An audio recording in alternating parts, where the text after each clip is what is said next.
नल और नील ये दोनों आपस में मुसेरे भाई थे, यानी मौसी के बेटे थे। इनकी माताएं बहन थी।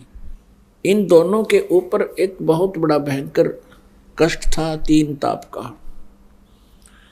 सभी ऋषि महर्षियों से इन्होंने याचनाएं की थी और देसी वैद्य जितने भी वैद्य थे आयुर्वेदिक, उनसे भी उन्होंने ट्रीटमेंट कराया, कोई राहत नहीं मिली। फिर ऋषि महर्षियों और झाड़ फूक करने वालों से सब जगह उन्होंने अपना इलाज करवाया, कोई राहत नहीं मिली।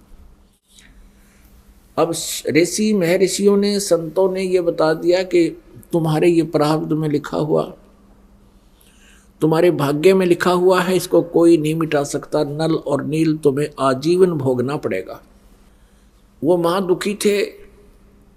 जिस व्यक्ति को ये पता लग जाए कि तेरा रोग लाइलाज है, असाध्य हो चुका है, तो उसकी स्थिति वो स्वयं ही जान सकता है। फिर भी आत्मा के अंदर एक विशेष कसक होती है, उसको परमात्मा का दिया हुआ एक विशेष ज्ञान होता है उसको, आत्मा को, कि परमात्मा हमारे सब दुखों को दूर कर सकता है। इसलिए इसको इतना जवाब मिलने के बाद भी ये प्रयत्नशील रहती है। इसी उद्देश्य से नल और नील कबीर परमेश्वर जी के सत्संग में चले गए। उस समय त्रेता युग में परमेश्वर कबीर देव जी मुनिंदर नाम से आए हुए थे। मुनिंदर ऋषि नाम से प्रगट थे, सहश्री रहते हैं परमात्मा।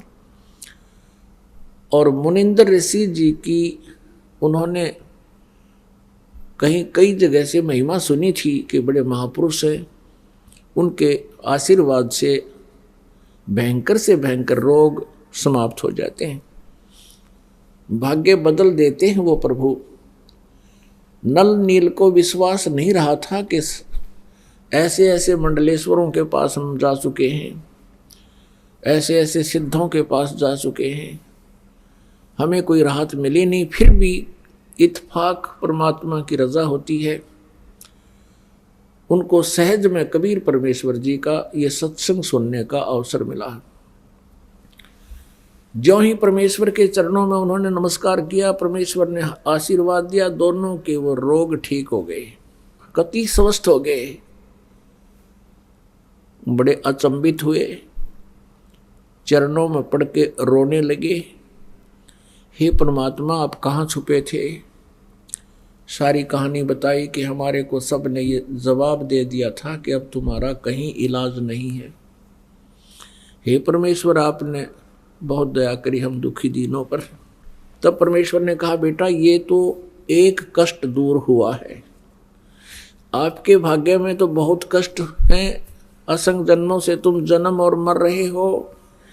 उसका परमानेंट ट्रीटमेंट ये है कि आप उपदेश लो हमारे से, अन्यथा और इससे भयंकर आपत्ति भी आप पर आ सकती है। अब नल नील ने कहा, भगवान हम आपके शिष्य, आप हमारे गुरु, हमें उपदेश दे दीजिए। परमेश्वर ने उपदेश दे दिया और कहा, बेटा सत्संग में आते हैं साधु संत भक्त, कोई रोगी बीमार, क्योंकि कबीर परमेश्वर के पास भी दुखी प्राणी ज़्यादा आते थे, कोई लंगड़े लूले, कोई अंधे गूंगे, कोई वृद्ध बीमार, तो कहते थे भगवान के भाई इनकी सेवा किया करो, परमात्मा की आत्माएं हैं। तो नल और नील वृद्धों के, बीमारों के बर्तन कपड़े साफ करने के लिए सत्संग के दौरान, सत्संग के दिनों में जब वो वहाँ आकर भंडारा होता था वहीं रुकते थे। दरिया के किनारे सत्संग हुआ करते थे, तो वो क्या करते थे, उनके बर्तन कपड़े ले जाते। पहले साबुन वगैरह होते नहीं थे, पहले कपड़े को बहुत देर तक जल में गीला करना पड़ता था और बर्तनों को भी ऐसे ही पहले पानी में भिगो दिया करते थे। तो दरिया के किनारे उन कपड़ों को वो दोनों कुछ पत्थर के नीचे दाब देते थे और जल में भिगो देते थे। ऐसे ही बर्तनों को पानी में डबो करके रख देते थे। वो सत्संग में सुने हुए चर्चाओं पर विचार करते थे, परमात्मा के द्वारा दिए गए वचनों पर विचार करते थे और फिर अपनी सतिथि पर भी वो प्रतिदिन जो है चिंतन करते थे, हमारी क्या बुरा हाल था, हमारा कोई जीवन नहीं था। नल नील आपस में बतलाते थे। परमात्मा आए हैं, जनता पता नहीं कब समझेगी, कहते हैं कोई मानता नहीं है। इस तरह की चर्चा वो किया करते थे। इतने में क्या होता कि कुछ तो कपड़े बह जाते पानी में जो वहाँ भिगो रखे थे, कोई बर्तन बह जाता था, उनको पता नहीं चलता। वो जितने भी शेष बचे होते उनको धो मांझ कर लाकर रख देते। किसी का कपड़ा नहीं, किसी का गिलास नहीं, किसी की थाली नहीं, क्योंकि सब अपने अपने बर्तन साथ लेकर जाते थे। तो वो कहने लगे, भाई हमारे बर्तन इतने लेकर गए थे, तुम वापस कम लाए हो, अब हम गरीब, हम कहाँ जाएं। कोई कहता हमारे वस्त्र ऐसे थे, आप वापस पूरे नहीं लाए हो। अब वो ये कहते कि हम तो जितने ले गए थे उतने ही लाए हैं। नल नील ये कहते थे कि जितने हम लेकर गए थे तो सभी ले आए, वहाँ कोई नहीं रहा है। जो जल में बह जाते थे उनका ज्ञान नहीं होता था। तो भक्तजन कहने लगे, भैया आप हमारी सेवा मत करो, हम तो परेशान हो गए। अब हफ्ता 5-4 दिन रुकने हैं, अब कहाँ से कपड़े लाएं, कहाँ से बर्तन लाएं हम। लेकिन वो हाथ जोड़कर कहते थे कि अब के हम बहुत सावधान होंगे, आप गुरुदेव को ना बताना, नहीं तो हमारी सेवा छीन ली जाएगी। और उनको ये डर था कि कहीं परमात्मा हमसे रुष्ट हो जाए और सेवा छीन ले तो हम कहीं फिर से उसी प्रकार कष्ट ना आ जाए हमारे पर, उसी तरह दुखी ना हो जाए।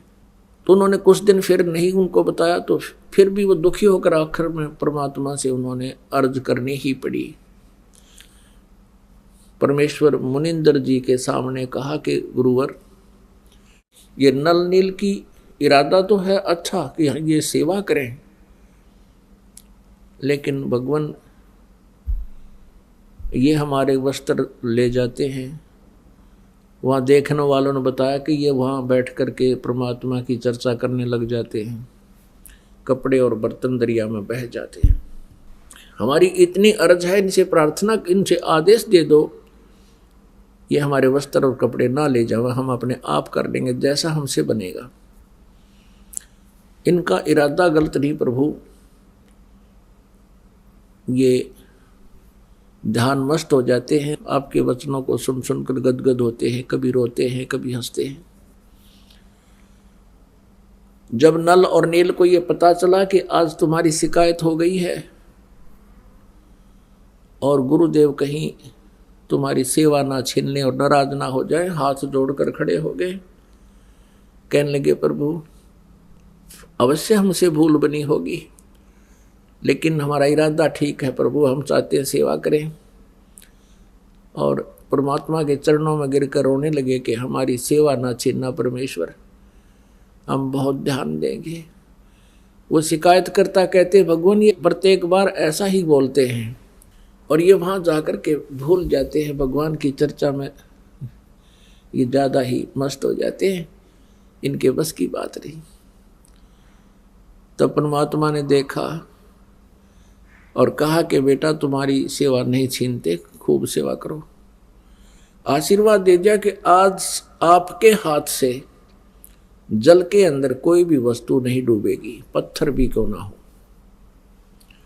उस आशीर्वाद से, उसके बाद परमात्मा के आशीर्वाद से नल और नील के हाथों से छोड़ा गया पत्थर भी जल पर एज इट इज रुक जाता था, चाहे उसके ऊपर कोई खड़ा हो जाए। और तो कहना ही क्या, कपड़े थाली वो एज इट इज वहीं रहते थे जब तक वो स्वयं उठा नहीं लेते। तो उनकी समस्या हल हुई। इस चीज का पता था इस समुद्र देव को,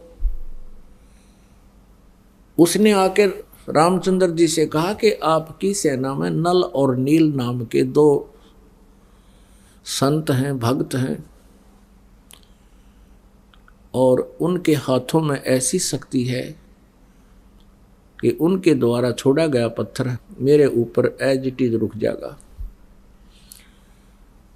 अब नल और नील को बुलाया गया। अपने आत्माओं, ये जीव मार खाता है भक्ति के इस मार्ग में। काम, क्रोध, मोह, लोभ, अहंकार ये विष का काम करते हैं। उसमें नल और नील की जो महिमा होनी थी उसको देखकर नल और नील बड़े प्रसन्न हो गए, फूले नहीं समाये कि हमारे को भगवान श्री रामचंद्र जी ने पुकारा है। और कहा रामचंद्र जी ने कि भी क्या तुम्हारे हाथों से पत्थर तैर जाते हैं? दोनों ने कहा हाँ जी। कहा भी ठीक है, हमें एक एक्सपेरिमेंट करके दिखाओ, ट्राई करो। उन्होंने उठाया, पत्थर जल पे रखा, वो डूब गया। नल ने रखा वो भी डूब गया, नील ने रखा वो भी डूब गया। अब समुद्र की तरफ श्री रामचंद्र जी ने देखा, शायद वो कहना चाह रहे हो कि समुद्र तो झूठ बोल रहा है, इनके हाथों में कोई शक्ति नहीं। अब समुद्र ने कहा कि भगवान, इनके हाथों में शक्ति थी, लेकिन आज इन्होंने अवश्य कोई त्रुटि की है। तब समुद्र ने कहा कि नल नील, आज तुमने क्या गलती कर दी? दोनों ही वो बहुत अचंभित थे कि आज क्या हो गया हमें। फिर उनको याद आया कि आज हमने अपने गुरुदेव को याद नहीं किया। अब यहां मार खाता ये प्राणी, उन्होंने ये सोच लिया कि यदि हम अपने गुरुदेव से अर्ज करेंगे तो रामचंद्र जी और ये सेनानियों सोचेंगी इनके पास शक्ति नहीं, ये कहीं और से मांग कर लाए। इस अभिमानवश उन्होंने अपने मालिक को याद नहीं किया, परमेश्वर को, और अपनी प्रभुता दिखानी चाहिए। वो उनके हाथों से वो पावर गई। अब समस्या ज्यों की तो तब नल और नील ने परमात्मा को याद किया, मुनिंदर जी को याद किया। गुरुदेव अक्षमा करो, हमसे कोई भूल बनी है, अक्षमा करो, हमसे कोई भूल बनी है। और श्री रामचंद्र जी पर तो दुख का पहाड़ टूटा हुआ था, उसने भी अर्ज की परम पिता से, परमेश्वर से। हम सभी आत्माएं उसी परमेश्वर की हैं। और पुण्यात्माओं कहते हैं, जहां जन की महिमा सुनो तहां मैं गवन करंत, तो मुझे पुकारते हैं। पिछले संस्कारी कोई हंस होते हैं, उनके लिए भी कहते हैं, मैं तुरंत वहां पहुंच जाता हूं। मुनिंदर रूप में परमेश्वर कबीर जी सामने आते हुए नजर आए। नल और नील का ध्यान उधर गया जिधर परमात्मा आ रहे थे, दृष्टि गई उधर, देखा कि गुरुदेव आगे, गुरुदेव आगे, वो आगे महाराज, वो आगे महाराज। सभी ने देखा, एकटक सामने एक महापुरुष ऋषि आ रहे हैं। नल और नील ने दंडवत प्रणाम किया। श्री रामचंद्र जी ने भी चरण लिए। श्री रामचंद्र जी ने कहा कि भगवान, आज आपके शिष्यों से ये पत्थर नहीं तैरे, जल के ऊपर पत्थर नहीं तैरे। परमेश्वर ने कहा कि आज के बाद इनके हाथों से ये तैरेंगे भी नहीं, क्योंकि इनके अंदर अभिमान आ गया। ये भूल गए भगवान को, ये स्वयंभू बनना चाहते थे। आज के बाद इनके हाथों में कोई पावर नहीं रहेगी। अब परमात्मा याद दिलाते हैं कि जैसे माता गर्भ को रखे यतन बनाए, ठेस लगे तो क्षीण होवे तेरी ऐसे भक्ति नसाए। जैसे माता, गर्भवती माता पेट में बालक होता है वो बहुत चिंतित रहती है। रात्रि के समय करवट लेते समय भी वो उधड़क जाती है कि कहीं मेरे बच्चे पर जोर तो नहीं आ गया, मेरा गर्भ नष्ट तो नहीं हो जाएगा। चलती है तब भी ऊंचे नीचे पर पैर रखकर बहुत ध्यान से चलती है, कहीं मेरा बच्चा, मेरा गर्भ ना खराब हो जाए। तो ऐसी सावधानी करने से माता अपने गर्भ को प्रफुल्लित करके एक लाल प्राप्त कर लेती है, बेटी या बेटा। तो यहां परमात्मा कहते हैं जैसे माता गर्भ को राखे यतन बनाए और ठेस लगे तो छिन्न हो तेरी ऐसे भक्ति जावे। तो इस प्रकार आप जी ने अपनी भक्ति को बचा के रखना है।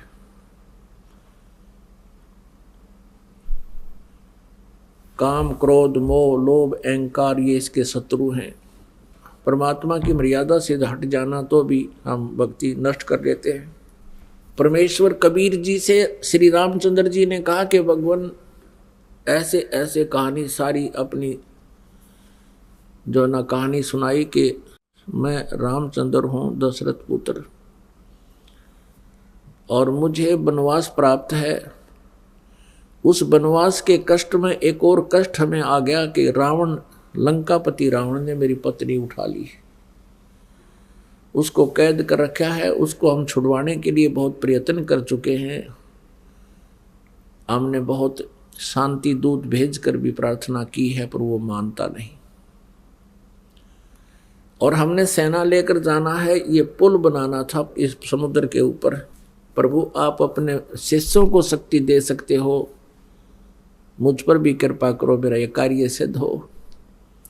तब परमेश्वर कबीर जी ने कहा कि मैं अभी इस पहाड़ के चारों तरफ, मुझे पता था तेरी आपत्ति का, इस पहाड़ के चारों तरफ अपनी सोटी से, एक पहाड़ था वहां से कम 4-5 किलोमीटर की दूरी पर, इस पहाड़ के चारों तरफ मैंने रेखा खींच दी है अपनी सोटी से डंडे तक।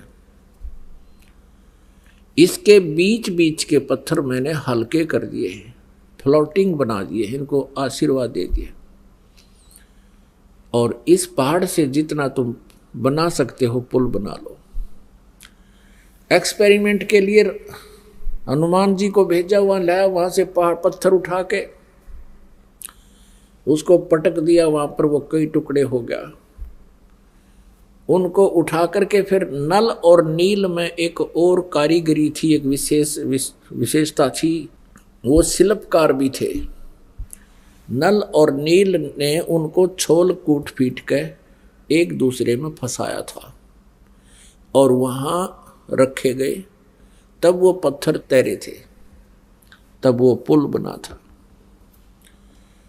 अब हम सुना करते थे जैसे हनुमान जी क्या करते थे।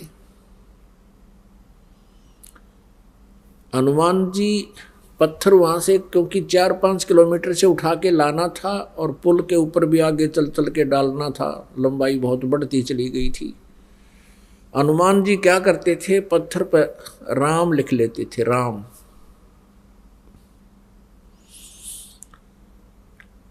और स्वयं भी अपना मंत्र जाप करते हुए चल पड़ते थे। अपने आत्मा हनुमान जी श्री रामचंद्र जी को एज ए राम नहीं पूजा करते थे, क्योंकि जिस समय सुग्रीव को हनुमान जी मिले थे उस समय वो पहले ही राम राम जप रहा था। तो वो उनका एक नित्य नियम था। कबीर साहब कहते हैं आप राम कहे ओरा राम कवावे, और जिस मुख राम ना उचरे ता मुख फेर कवावे। जैसे हम बोलते हैं सत साहिब, तो सामने वाला भी कहेगा सत साहिब। सत साहिब का अर्थ होता है अविनाशी परमात्मा। राम कहो साहिब कहो। अब पहले राम राम बोलते थे तो सामने वाला भी राम राम बोलता था। जैसे कोई कहता था चाचा राम राम, तो वो 2-3-4 बार बोल जाता राम राम राम राम राम राम भाई राम राम। तो ऐसे इस उद्देश्य से हनुमान जी लिख लेते थे राम, और जो भी वो मंत्र जाप करते थे सामने वाला भी कोई पढ़ता वो भी समझ जाता कि राम शब्द लिखा है, राम का अर्थ है राम राम। यानी अपने मंत्र को जाप करते रहो, भगवान को याद रखो, वो लिखने का उद्देश्य ये था। और कोई यूँ कहे कि हनुमान ने श्री राम नाम लिख दिया इसलिए पत्थर तिर गए, हनुमान जी वहीं थे, श्री राम वहीं थे।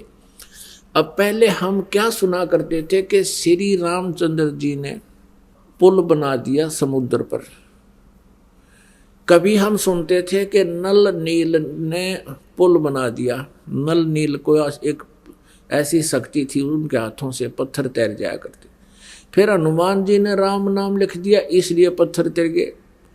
कोई सिर पैर नहीं था इन बातों का, ये लोक वेद था।